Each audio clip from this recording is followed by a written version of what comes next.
The Art of Being Alone by Renuka Gavrani. Part 2. Turning Your Solitude into Your Growth Period.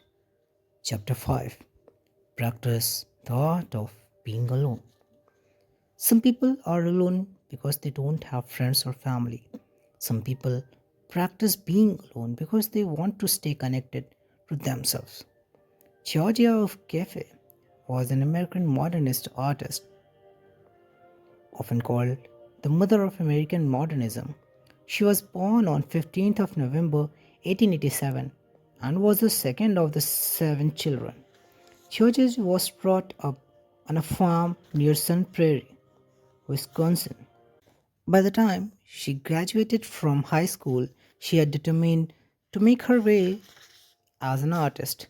O'Keeffe finished her studies at the Art Institute of Chicago and the Art Students League in New York, where she also learned the techniques of traditional painting. When she studied the revolutionary ideas of Arthur Wesley Dow, it shifted her approach and direction towards artistic practice. Dow's philosophy guided Georgia towards an alternative to established ways of thinking about art. She experimented with abstraction for 2 years while simultaneously teaching art in West Texas. Eventually, O'Keeffe developed her style to express her ideas and feelings through a sequence of abstract charcoal drawings. Sometimes later, Georgia sent some of these highly abstract drawings to her friend in New York. The same friend showed them to Alfred Stieglitz, the art dealer and renowned photographer, who also became the first to exhibit her work in 1916. By the mid 1920s, Georgia was known as one of America's most successful and important artists, well recognized for her works of New York skyscrapers. O'Keeffe was at the peak of her career when she found herself restless in the big city life of New York, craving an escape from the crowds. While Stieglitz, now her husband, was a social butterfly, O'Keeffe preferred being alone. She would say, "There is a kind of freedom in being alone." Finally, in 1929, after much deliberation, O'Keeffe left for New Mexico for the very first time. The trip turned into the first of her many extended trips in the desert. Georgia spent months in the desert wandering alone, living in tents with nothing but her art supplies for the company. In 1934, O'Keeffe purchased a piece of land on a ghost ranch and permanently moved to the desert. She spent almost 4 years setting up her solitary abode. She didn't have a big house. It was small and minimalist with an amazing view of Paranal Mountains. That house became her little heaven, where she lived for almost a century, deliciously alone, in blissful solitude, making art till her body allowed her to. Georgia O'Keeffe's art and the inspiration behind it were simple. I had to create an equivalent for what I felt about what I was looking at. That can't be. Georgia O'Keeffe is not the first nor the only artist who found inspiration in solitude. History is filled with examples of legendary artists, warriors, and or writers who found their hearts speaking to them directly when they spent time with themselves. Much like George, Nikola Tesla preferred solitude and said, "The mind is sharper and keener in seclusion and uninterrupted solitude. No big laboratory is needed in which to think. Originality thrives in seclusion free of outside influences hating upon us to cripple the creative mind. Be alone. That is the secret of invention. Be alone. That is when ideas are born. That is why many of the earthly miracles have had their genesis in humble surroundings. Vincent van Gogh, one of the most influential figures in Western art, was a Dutch post-impressionist painter. Though Vincent became popular only after his death, he created over 2100 artworks in his lifetime whilst living in solitude. Vincent often felt lonely, but instead of crying over it or finding fake degrading company, he used his art to express himself and his experiences with loneliness. He once said, "Though I am often in the depths of misery, there is still calmness, pure harmony, and music inside me." These are just some of the examples of great artists who chose to be alone so that they could eliminate the external noise which would have taken them away from their true nature. Cal Newport talks about how all the great artists writers and inventors choose to spend time with no distractions so that they can connect with something deep within themselves and create a true masterpiece. The irony is where our generation is treating solitude as loneliness, something to escape and feel ashamed of. There was a time in history when all the great minds sought solitude to travel inward. Solitude was once a luxury to experience the calmness of the world that lives inside us. I wholeheartedly believe that this cannot be random. The system around is designed very carefully, and after a deep analysis of our basic human nature, we as humans do need other humans to feel safe and protected. That's how we function. And all these giant companies are designed to keep our need for validation as local point as they can trap us in a cycle of misery. The life of George Cafe is proof of how solitude helps us reach our greatest potential. Look around you and you will observe the people who are setting boundaries and working on their goals, dreams are the ones who don't have a large group of friends. They are the ones who are alone, not because they are miserable and pathetic, but because they are choosing to leave the noise behind. The people who are always ready for a party or another get together or just seem to waste time scrolling through social media are the ones who have zero goals with no real connection and a lot of time to pass judgment on who is doing what. It may sound a little judgmental, but tell me if it's not true.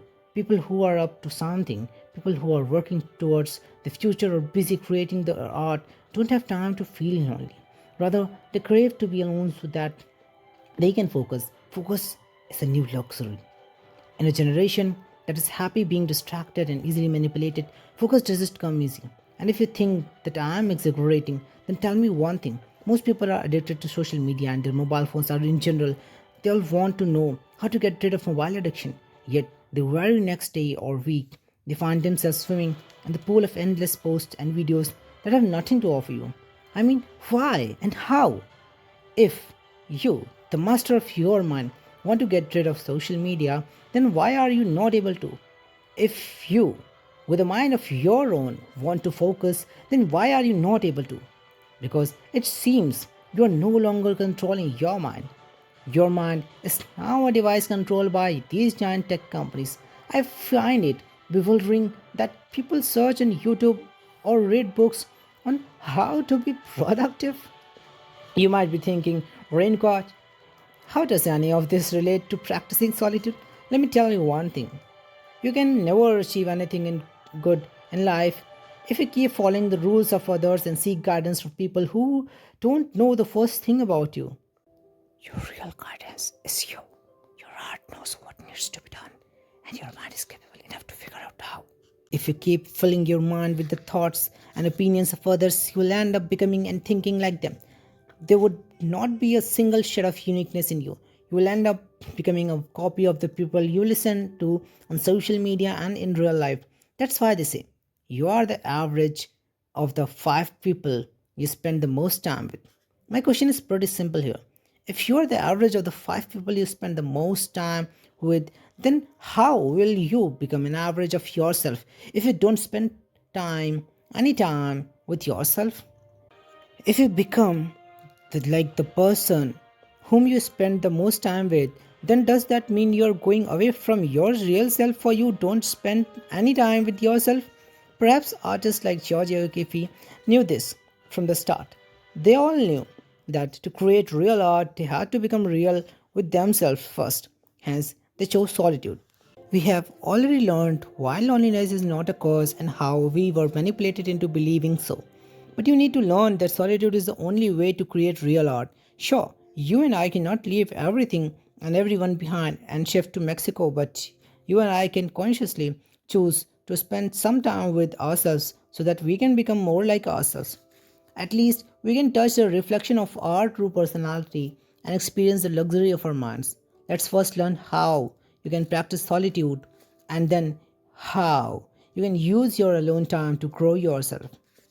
Digest, reflect, and reset. Okay, weird question. But tell me honestly, Has it ever happened to you that someone presented your favorite food and you ate more than your body could take? And then you felt so stuffed that even breathing became a task. Now, if someone asks you to walk 10 kilometers in such a situation, would you be able to? Probably not. And I'm speaking from experience, something similar happens with our brains. Excessive eating can make you feel tired, sluggish, or exhausted. And if you eat junk, then sometime it can even cause vomiting, stomachache, or worse, food poisoning. All in all, it's very obvious that what you eat, you will produce. In simple words, junk in, junk out. So, safe to say that by eating junk food every day, you cannot expect to build a healthy body, right? You also understand that you cannot force your body to eat constantly for 2 hours. I mean, it's a dumb question. But I'm just making sure that we are on the same page. You eat, you feel stuffed, and then you don't eat for another 4 to 5 hours until you feel hungry again, right? Then why do you treat your brain like a dustbin? Why do you keep consuming content like your brain can take it all consistently for hours? Why do you expect your brain to work creatively when it's so filled with garbage that even thinking straight feels like a task beyond your capacity?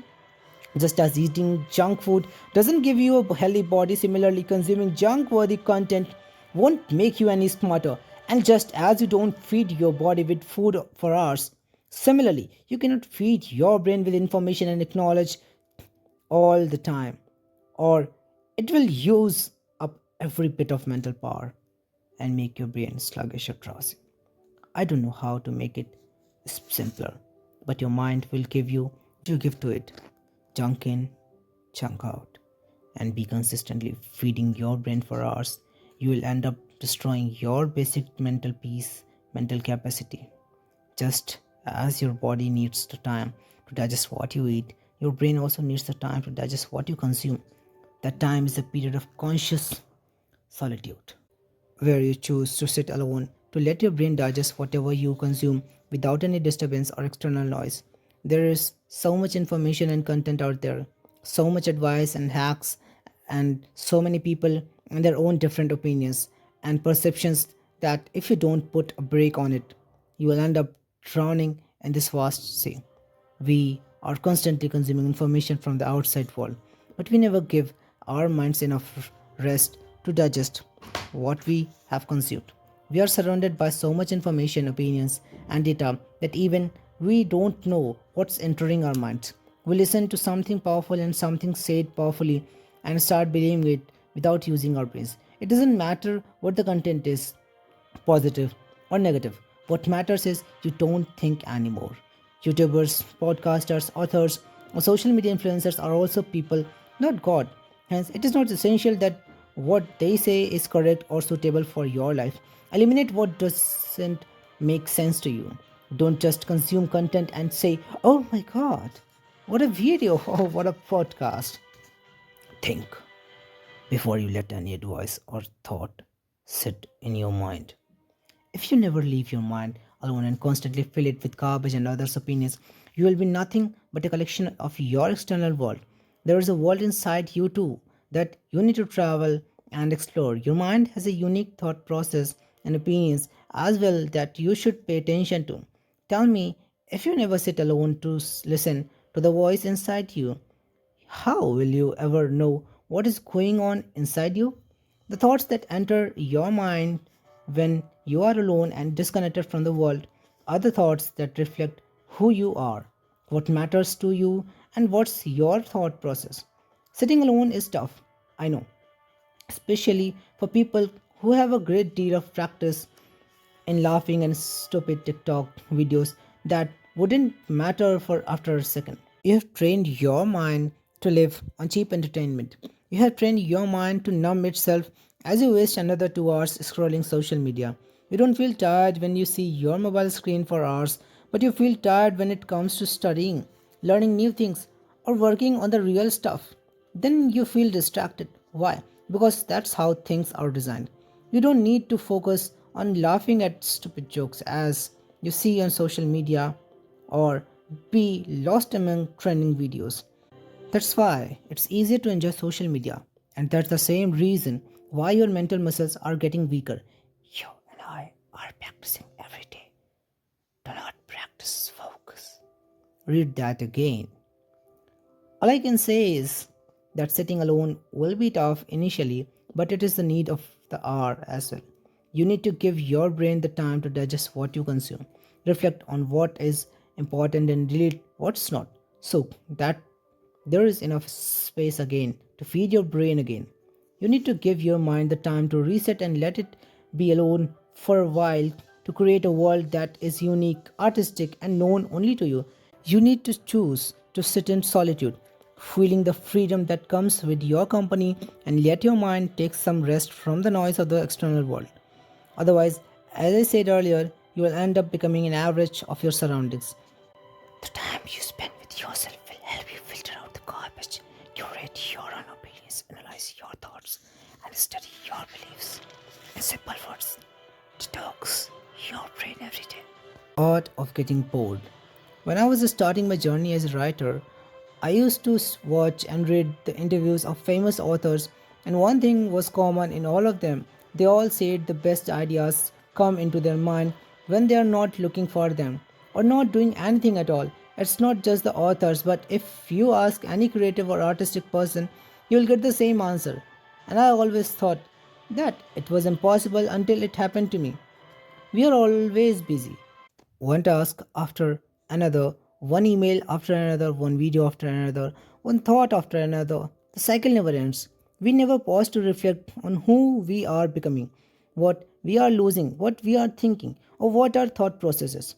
When you are just taking outside information without thinking about what you are consuming, you end up doing thinking and becoming like your surroundings. And then you complain about not having creative ideas. When I started spending more time alone, I gave my mind much needed rest to relax and recharge while decluttering the unnecessary information my mind had stored. And trust me, in the most unexpected moments, I started getting much beautiful ideas that I never thought were possible for a person like me. It is the relaxed mind that generates more ideas than a stuffed mind, which is so full that it might throw up. If you keep feeding your brain with something all the time, then you are leaving no room for your brain to digest that information. It's proven that your brain needs time to process that information, and when there is no gap, it all becomes a mess in the brain. That's the reason why some people feel tired all the time, why they cannot focus, and why creativity seems to be far from their reach. In a world filled with major stressors and to do lists, it can be difficult finding time to just do, well, absolutely nothing. And this is the biggest reason why you should find some time to do nothing. Elizabeth Gilbert, in her book Eat, Pray, Love, explains an Italian concept, Tosi far niente, which translates to the sweetness of doing nothing. Doing nothing means doing absolutely nothing. No mobile or no social media, no book or gossiping, just you in the moment with no hidden purpose. It means slowing down without hurting your mind in multiple directions and just being. The sweetness of doing nothing or the art of being idle is somewhat similar to me. Our world is full of cheap entertainment. As soon as we feel bored, we put on Netflix or watch a bunch of people dancing on YouTube or doing weird acts on social media. All in all, entertainment is at our fingertips and we access it at any time. But that is making us weak and numb. We wear the word busy as a badge of honor. If we are not working, we are focusing on personal development, traveling, being productive, starting business, learning, growing, creative, etc. And not being busy feels scary. For some people, it means that they have to meet themselves face to face. For others, it means not feeling worthy. Some people can't handle not being perfect and useful. When we have free time, it just doesn't feel right. We have learned to either silence or numb our brains. We throw either short term pleasure or entertainment or a big to do list at ourselves every day so that we are always busy.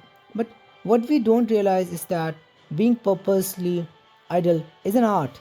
In a world where you have thousands of opinions at your fingertips to enjoy, it's an art to know how to feel completely satisfied with doing nothing. Not only do you put a full stop to unnecessary content and give your mind the much needed relaxation when you consciously choose to do nothing, but you also learn how to practice self control. Most people go back to their toxic exes or friends because they cannot bear the thought of having no fun in life. People feel bored, so they accept the bare minimum from others. But why? Being idle is more like a form of meditation. You do nothing, you sit alone with yourself. The only condition is to be aware of your mind. Don't let your mind slip back to negative thinking and self sabotaging. You learn to control your mind, you learn to control your desire to be with others. You learn to control your desire for cheap entertainment. You learn to give up on short term pleasure. This builds self control. You learn how to be bored like an artist, and then your mind rewards you with the most amazing creative ideas, the kind of ideas that you never expected. You cannot get out of the world ideas when you are spending all your time doing something and not letting your brain communicate with you. You wouldn't get creative ideas just on your first day of practicing the art of getting bored.